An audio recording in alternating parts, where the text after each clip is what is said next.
but yeah. We got a bit sidetracked. Sorry about that. That's about the last 40 or 50 minutes. Then we've been off topic. Whoops. And there was okay. Getting back, because there was some things we did talk about politics versus religion. And so one of the things that I came up actually was really that, like you mentioned how maybe it was, or maybe it was, actually that could have been an aside as well. We were probably off topic then too, just trying to bring it back to the Bible. Oh, we did bring it back to the Bible a bit in terms of, what the power structure that the Bible would say recommend, even within a church. But then we could apply that maybe to a community or Yeah. society, whereas it's like, you talk about it, teach someone to fish rather than giving them a fish, or like Yeah. if you have two cloaks, you're better to give one of your cloaks than to give your cloak to the government, and then the government gives the cloak to someone else. Like you're going to lose 20% of that cloak. It's going to come back with like the arms ripped off or something like that. Yeah. So we were actually coming to like somewhat. So maybe we're kind of on topic there with politics and how to distribute power, as it were, versus Yeah. religion. So maybe we could. Well, the New Testament says about respecting authority. So you should, as long as it doesn't go against what the Bible teaches, then you should do what the authorities say. So you should be under their authority. If you're a soldier, be happy you're a soldier, but don't be brutal with it. Don't go beating people up and stuff. If you're a slave, be content as a slave. If you have the chance to be free, then be free. And to recognize that there is a structure. There's no room for like rebellion, as in a revolution. Like if ignoring things that go against the Bible. So if there was like what the Nazis were doing in Germany, that would be a legitimate reason to disobey the authorities. But if you just don't like a new tax they're bringing in, that wouldn't be a reason to go against them, I guess. Well, it's just like, I mean, clearly, if you knew what the Nazis were doing morally, that's so against the Bible, rounding up the gypsies and the Jews and the disabled people and killing them. That's a no-brainer. Of course, you don't go along with that. But they had 5% of the council tax. You might not like it. Legally, you can write to your local MP and say, I'm not happy about this 5. Well, the MPs don't do the council, but you could write to your local councillor and say, I'm not happy with a 5% hike in tax, but you shouldn't refuse to pay the tax. In this country, you're allowed to protest. So it's fine to go on a protest march, as long as it's all legal, to say you're not happy about the new tax. Interesting. Yeah, I do remember a passage that essentially said, you got to obey your local government. That the local government, in some sense, was put there by God to do something, and so that in that sense, right, should, he put them there for certain reasons. So let them do their thing. But then, how do you? Or so you said the exception being Nazi Germany, say. For example, there would be how times. How do we know that that's not part of a plan? Like like wiping out the Amalekites or something. Like there's a whole Sodom and Gomorrah. They just needed to be wiped out. It's terrible. Well, it is all part of a plan, but you don't want to be part of it. So, like, I mean, the plan might be as simple as you're in Germany in the 1930s. You're a Jew. You can see what's going on, and you decide to go west, to go to Britain or America or Canada or something like that. And that's that is the action you take, and you can legally do that. And so, yeah, I mean, it's kind of, I guess it's obvious, but you've got a moral duty. There's a Jewish thing apparently where preserving life is like a fundamental thing that overrides all the other rules anyway. So there might be a rule about you shouldn't do this, but if it's about preserving a life, then you preserve the life, and that is more important. So, yeah. So it's like you say, like paying your taxes is different than harboring Jewish people in the Second World War. Like, whereas, harboring Jewish people, that's totally against the law in Nazi Germany.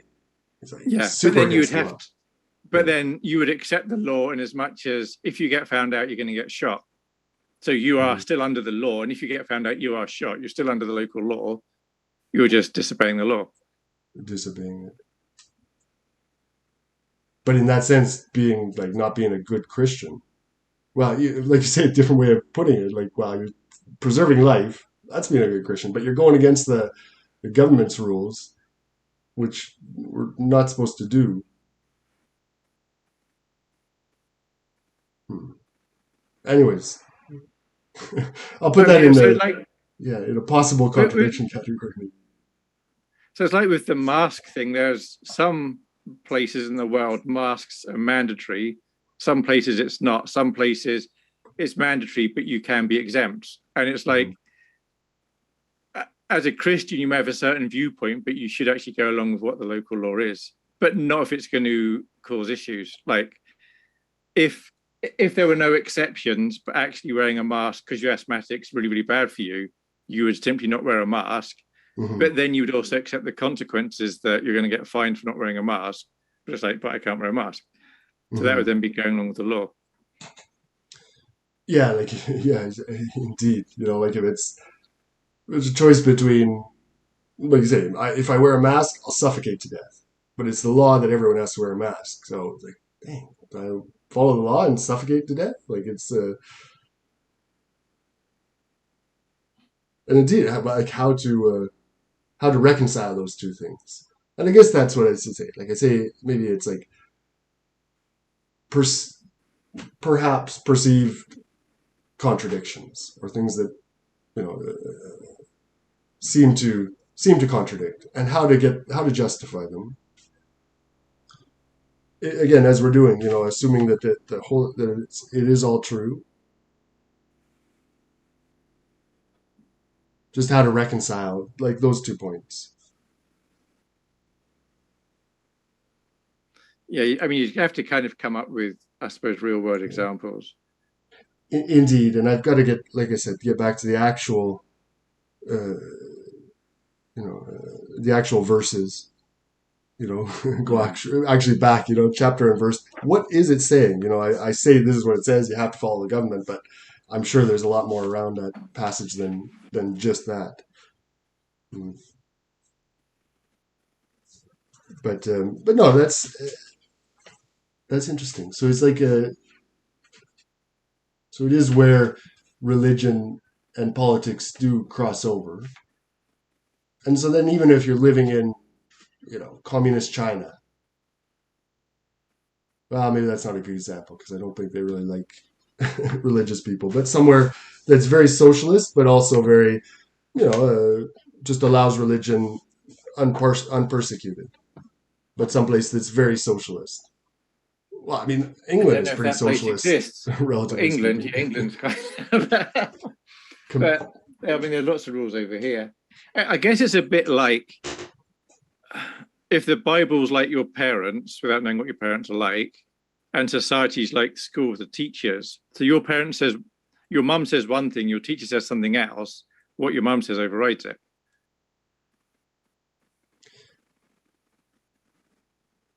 Like, you know, no, I like could. if your mum said you have to eat carrots because whatever, and your teacher says, "Oh, carrots aren't very good because this, that, or the other," you do what your mum says, not what your teacher says. And your mum can put bigger consequences on you than your teacher can put on you anyway. Yeah. And if your mum and teacher had a discussion or an argument, your mum would win. And your mum has the authority to remove you from that school, put you in another school. Your teacher can't remove you from your mum and give you to another mum. Mm-hmm. And the Bible does say, this is me paraphrasing here, Jesus says that rather than fear man who can kill the body, you should fear the one who can kill the body and then afterwards can kill the soul. So it's like, you shouldn't fear man. Mm-hmm. So if your government say, unless you bow down to this image of the beast we've made, you're going to be locked up. You shouldn't fear them. You just get locked up, but don't fear them. It's like, well, that's just what the rules are then. Mm-hmm.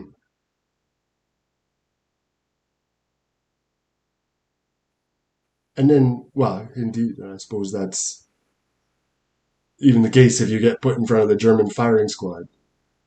But it's like, oh, that's those rules. But there's a better place coming. Right after this is over. I guess Yeah. and you're thinking about your analogy with your parents, but in my mind, like where I'm trying to get past or trying to get like again to reconcile is like if your mom says you must absolutely listen to everything your teacher says, whatever your teacher says, that goes. And then, the teacher says, everyone's got to chop off their left finger. But then you go back home and it says, your mom says, yeah, no, your body belongs, and I'm trying, really kind of what God is saying now, but your body belongs to me, not to yourself. So don't, Yeah. tell me my connection is unstable. That, Yeah, you are a then bit jumpy it, about. it's a bit jumpy, but it's just that kind of thing. But it's like, yeah, but the first thing you told me to do was always listen to my teacher, you know, without exception. Which Yeah. again, maybe is not what the Bible is saying. But if mom says you must always listen to the teacher without exception, except for this exception, you know what I mean? Like those, it's kind of Yeah. how to justify that. You'd have to, I guess, find a real world example or real Bible example, because now we're getting off to an interesting analogy, but It it was a doesn't bit of work. an extreme analogy. I mean, what would happen to the teacher who said, chop your finger off? It's like, Yeah, I guess well, yeah, and I really got to get that Bible passage clear too. But indeed, like your example of the mask mandate for the asthmatic or the or effectively, a good Christian in Germany in the 1930s and 40s, like what you should do. You should just say like, oh, you know what, that's the way things are. We're all going to end up, in a better place. Gas chamber is nothing. It's nothing compared to, well, if you're not Christian, like kind of what comes later. You know what I mean? So just live and let die kind of thing. yeah. Ours is not to wonder why, but yeah, like I say, I'm building on a big assumption of what the Bible is saying about how you must obey your government, which it might not be at all. Um, Well, you're under their authority, but if the government might say something is legal and fine, but the Bible says don't do that, then you go with the Bible. mhm.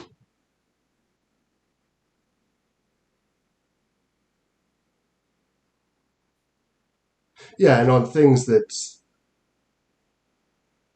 hmm, yeah,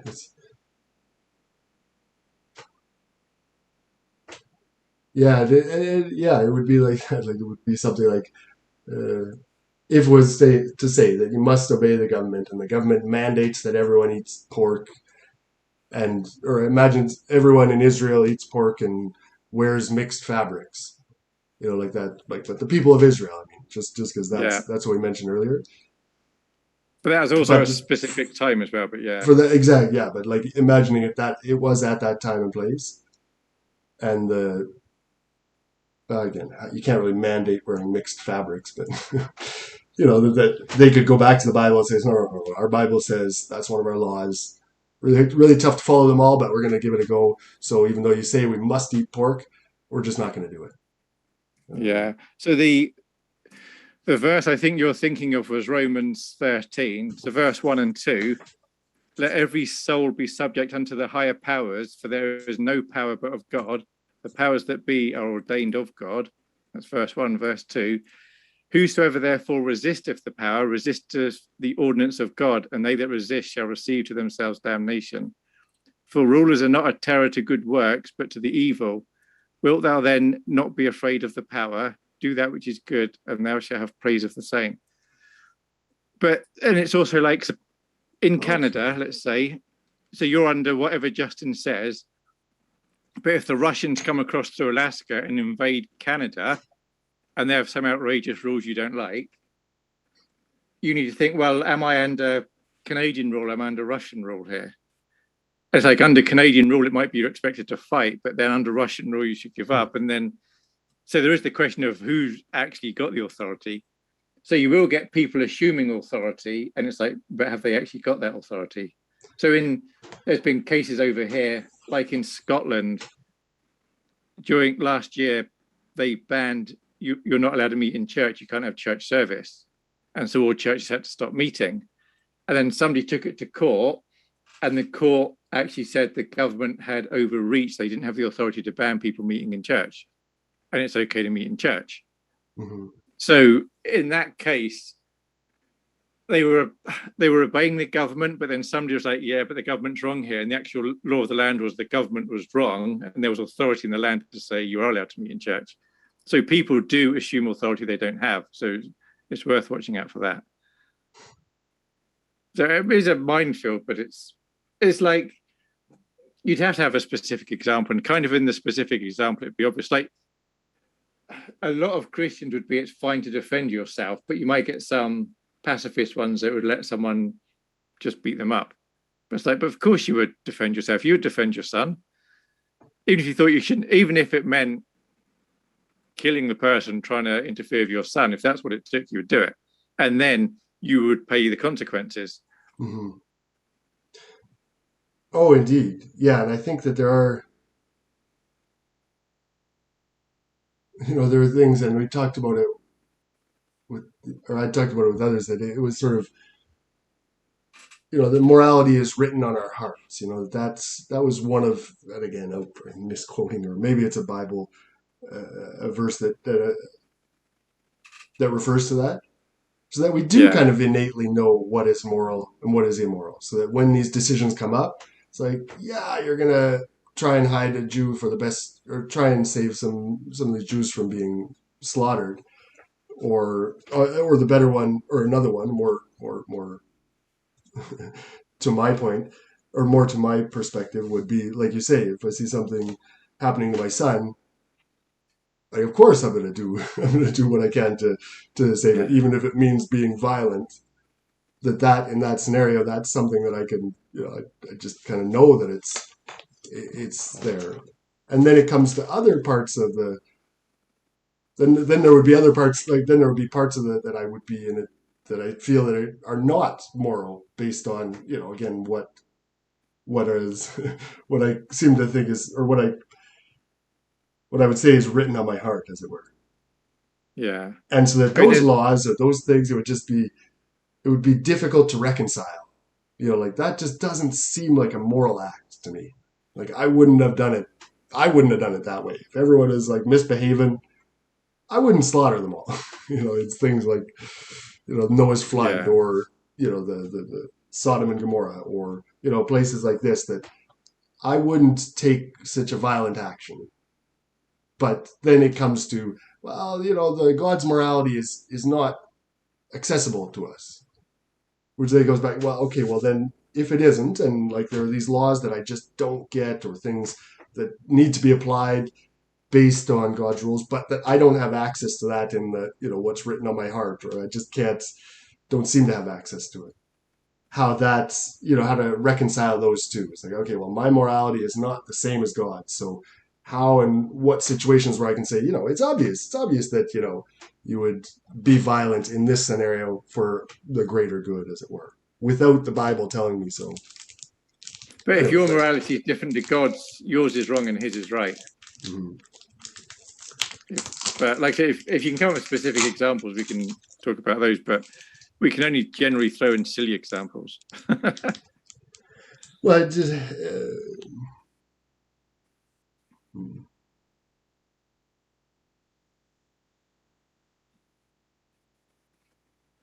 indeed, like trying to think of like a real world example, maybe. And something like the turn the other cheek example. But the thing is, you would do it with, people would do it who aren't religious if they felt strongly. So, for example, like years ago in the 80s, I think it was the late 80s, there was a new tax called community charge, which then got nicknamed, what was it? Poll tax. It wasn't poll tax, but it got nicknamed poll tax. And the Conservative Party tested it in Scotland, because there weren't many Conservative voters in Scotland. And that was massively unpopular. And thousands of people refused to pay it. Mm. And then some people then got prosecuted. I think they probably went to prison and stuff and fined, whatever else. But there was such mass rebellion, it actually got dropped in the end. Mm-hmm. Because enough people rebelled against it. So anyway, so example I was thinking of, supposing in this country they said vaccines are mandatory, you have to be vaccinated, otherwise you go to prison. Then if somebody decides not to get vaccinated, that's not a biblical thing, that's just so they decide not to get vaccinated, but it means they have to go to prison. So it's like what you can do. There's some countries have conscription where you have to do so many years, 2 year service in the army. Some people will refuse on religious grounds. They might have to go to prison for 2 years, but they're just refusing, and the consequences are you go to prison. It's like, okay. So Well, you're kind of still obeying, you're still under the authority of the law. So if I say I'm not going to do 2 years in the army for whatever reason, I've got a gammy knee, I don't want to. If the result is I go to prison for 2 years, I go to prison for 2 years. So I'm still under the authority. Whatever you do, you're still under the authority. but if you rebel against it, like that was the passage you said. But you're Like still going to if be under you the authority. You're still going to face whatever their consequences are. and yeah, you go to jail, but also you're rebelling against God. Like how did it go? Wait a second, I had it here. Romans 13. I mean, That was Romans 13, yeah. those who do so will bring judgment upon themselves. Okay, I was thinking judgment of God. Okay, maybe that's just bring the judgment of the authority. If you do, you're going to go to prison. It doesn't necessarily mean. Well, it says that when you rebel against the authority, it's rebelling against what God has instituted. Which again, on a plain reading, I just feel like that means that God instituted the mask mandate or the vaccine mandate or whichever one you said. Yeah, but Like it that's kind also, of God telling you to put on a mask, taking a vaccine because Justin Trudeau said so. Which yeah, again, that's that's stretching it a bit, really. Because it also, I think it's earlier on in Rome, it might not be Rome's, but somewhere it says about, to massively paraphrase here, people get the government they deserve. So, like, America's been morally spiraling downhill for a few decades now, and mm-hmm. America's a complete mess. But it's like, but that's what they deserve. Maybe not each individual deserves that, but generally, the way the nation's gone, they're reaping what they sowed. Mm-hmm.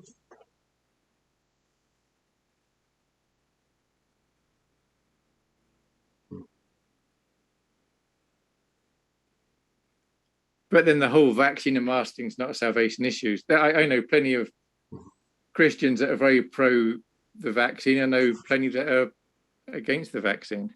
Yeah, and there's things that come about. I wonder, yeah, the salvation thing. Maybe, and again, which of these, like, these are the authority things. These are not, as you say, salvation issues. So that, and a lot of the, or maybe a lot.